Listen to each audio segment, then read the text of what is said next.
آه، شبابنا اخباركم ايه؟ عودة تاني لفقرة الترشيحات الشهرية في عددها الرابع، وده بعد غياب شهرين بحالهم. كده كده اول شهر انا معرفكم ان شهر 2 مش هعمل ترشيحات شهرية عشان الشهر ده مش 30 يوم. حجة ممتازة جدا للكسل في فيديو كامل، وده على اساس يعني ان بنزل الفيديوهات يوم 30 كل مرة اصلا. المهم، وشهر 3 كنا خارجين من رمضان والعيد، وانا ما شفتش اي حاجة اصلا في رمضان، فما كانش عندي حاجة اقولها. اصلا الناس هتبقى طالعة من رمضان وعيد واجي انا اقول لك خد اتفرج على المنهوات دي، عيب برضه. المهم خلينا نتكلم عن الترشيحات.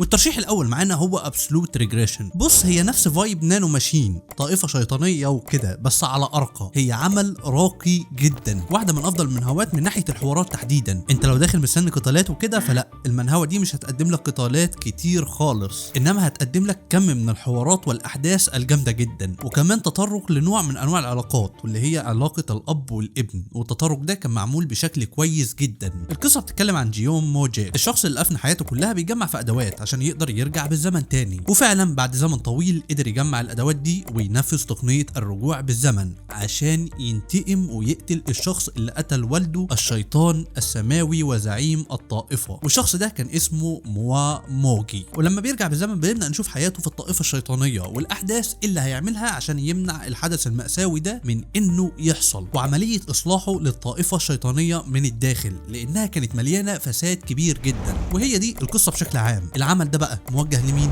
موجه للشخص اللي عايز عمل مكتوب بشكل كويس جدا، في حوارات مميزه واحداث حلوه. انما بقى لو انت عايز معارك وبوم وطخ وشخاليل وصاجات وكده فلا، العمل ده مش ليك. المعارك هنا مش هي العامل الاهم في الاحداث، لا، الاحداث نفسها هي اللي مهمه عن المعارك. ما بقولكش ان ما فيهاش معارك خالص، لا هي فيها معارك بس مش هي محرك الاحداث الرئيسي. اللي بيحرك الاحداث هنا واللي بيدي نقطه ايجابيه للمنهوه دي على منهوات تانية هي الحوارات والكتابه بتاعتها، وهو ده اول ترشيح. الترشيح الثاني هو ديفل ريتيرنز تو سكول دايز، واحده من المنهوات الجيده اللي بتدور برضه في قالب العوده بالزمن والانتقام، بس المره دي في العالم المدرسي. والقصه بتتكلم عن كيم هيون سونج، شاب في مدرسه ثانويه وكان بيعاني من التنمر، وفي يوم تخرجه زمايله بيحدفوه من فوق المبنى، كانوا بيهزروا معاه هزار خفيف وكده. المهم الشخص ده فضل 10 سنين بين الحياه والموت، هو ميت جسديا بس صاحي عقليا. فضل 10 سنين بيشوف العالم حواليه ايه اللي بيحصل فيه، والاشخاص اللي رموه من فوق المبنى ده حصل لهم ايه. وطول ال10 سنين دول كان بيتمنى انه يرجع بالزمن تاني وينتقم منهم. وايوه بالظبط، قد كان، ومن هنا بتبدا رحلته في الانتقام. ما اقدرش اقول انها من احسن الحاجات اللي قريتها في حياتي في قالب الانتقام المدرسي والتنمر وكده، بس في نفس الوقت هي ما ضايقتنيش نهائيا. ما اعتقدش ان جات لي فتره فيها زهقت وقلت هو ايه القرف ده، لا خالص. هي مكمله بمستوى مقبول جدا. هي عموما بتلعب في الحته الطبيعي اللي هو انا مش هبهرك قوي ولا هضايقك، لا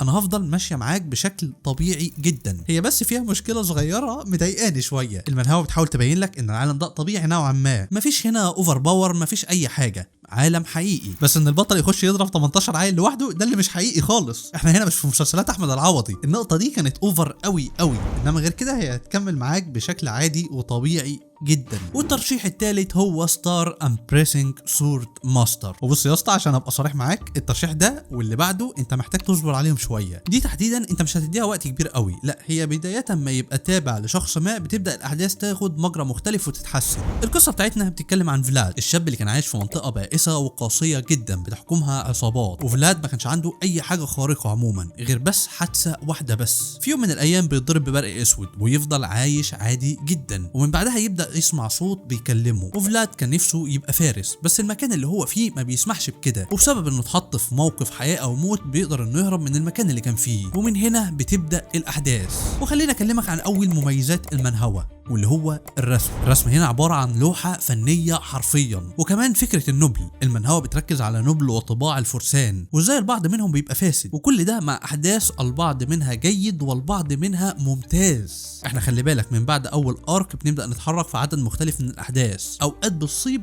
واوقات بتخيب، بس الوقت اللي بتخيب فيه بتبقى مقبوله. في المجمل يعني العمل كويس جدا، بس هتحتاج تصبر عليه شويه في الاول. بص هو في ارك كده انا مش هحرقه قوي، بس هما يروحوا لمنافسه سلطه. بدايه من الارك ده هتبدا الدنيا تتحسن، عشان نروح بعد كده للترشيح الرابع ذا اكستراس اكاديمي سرفايفل جايد. زي ما قلت لك برضو دي انت هتحتاج تصبر عليها كمان. وبرضو علشان ابقى صريح معاكم من اولها كده، المنهوه دي حريم. اكدب عليك انافقك اقول لك انها شريفه وهي مش كده، لا خالص. البطل حواليه تقريبا كل بنات المنهوه. وعشان اكمل معاك الصراحه فالعمل كرنج شويتين 3 حلوين في اول كام فصل، يعني تقريبا لحد الفصل ال 30 ال 35 الاحداث كرنج وسخيفه ومتوقعه. انما من بعد كده بدايه من الاربعينات مثلا لا، بتبدا الاحداث تاخد منحنى نظيف وقوي جدا. المهم القصه بتتكلم عن إيد روس تايلور، شخصيه جانبيه شريره في لعبه مشهوره. دوره في القصه بيتلخص في انه كان مجرد ابن عيله نبيله بيطردوه من الاكاديميه وعيلته بتتبرى منه ويموت بعدها. البطل بتاعنا بقى كان بيلعب اللعبه دي وفجاه يلاقي نفسه جوه اسم إيد في اللحظه اللي بيترمي فيها من مبنى الاكاديميه، وحرفيا معهوش اكل معهوش فلوس والاكاديميه كلها بتكرهه. ومن هنا بيبدا البطل بتاعنا بمعرفته في اللعبه والاحداث بتاعتها انه يغير من مصير إيد. طيب ايه المميز هنا؟ عندنا الشخصيات الثانويه في القصه اللي هي نفسها الشخصيات الرئيسيه في اللعبه واخده حقها جدا، وبنشوف ازاي البطل بيقوي علاقته بيهم وماضي كل شخصيه ودورها في الاحداث، وازاي البطل هيقدر يجمع كل دول حواليه. تاني حاجه هي شخصيه البطل نفسه. إيد شخص عاقل نوعا ما، مش عبيط، مش شايف نفسه المنقذ والمخلص، مش الشخصيه الخيره اللي بتدي نصايح وكده، لا خالص. هو كل هدفه في الحياه بما انه في العالم ده انه يتخرج من الاكاديميه، وما عندوش اي مشكله نهائيا انه يحط نفسه في خانه الشرير طول ما ده في النهايه هيؤدي لحدوث سيناريو اللعبه اللي هو عارفه عشان في الاخر يتخرج. وحاجه كمان الرسم مميز جدا الصراحه. مشكلتها معايا بس زي ما قلت لكم انها حريم، وانها في بدايتها كانت واخده سكه كرنج وزباله، انما بعد كده بتتحسن. والترشيح الخامس والاخير معانا هو Surviving the Game as the Barbarian. ممتعه بنت لذينه والله. بالمناسبه صح، من فتره كده كنت بتناقش مع واحد صاحبي عليها وقال لي شوف بيك مي اب، نفس القالب يعتبر. هي النوعيه دي من القصص عموما كلها نفس القالب ونفس النمطيه، بس اقسم بالله Surviving the Game تديها باوسخ جزمه عندها. بيك مي اب دي معرفش مشهوره ازاي، ممله بغباء يا جدعان، يخرب بيت ام الملل. انا شفت اول 20 فصل بالعافيه من كتر الملل. Surviving the Game قدرت تشتريني وتخليني اكملها من اول 4 فصول. مش هقول انها بهرتني في البدايه لا خالص، بس على الاقل كانت مسلياني. انما بيك مي اب دي ممله بغباء في اول فصولها، وما تشجعش حد نهائي انه يكملها. الكلام ده محتاجين نخليه في فيديوهات، محتاجين نتكلم. المهم دلوقتي القصه بتتكلم عن اي هانسو